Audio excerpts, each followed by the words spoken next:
What God has made clean. At high noon in Joppa, Peter climbs to the rooftop to pray, hungry yet seeking quiet. The world hushes.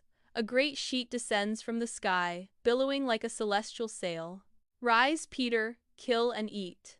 He protests with reverent firmness, stepping back. What God has made clean, do not call common.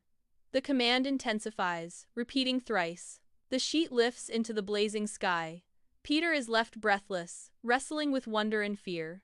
Peter ponders the vision, when urgent voices and sandals rise from the street below. At the gate, messengers stand opposite Peter, a threshold dividing past and future. They explain Cornelius's angelic visitation. The Spirit urges Peter to go without hesitation.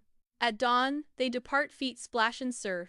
The coastal road unwinds towards Caesarea. Side by side, wary glances soften into conversation as sunlight warms the frame. As Caesarea rises ahead, Peter's face steadies. He resolves to cross an invisible line. Cornelius kneels.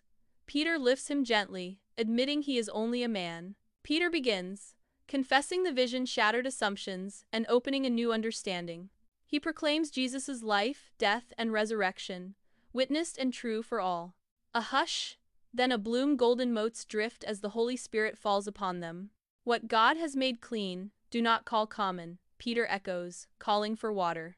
Baptism follows, ripples, hands, and radiant smiles, hearts open to all nations.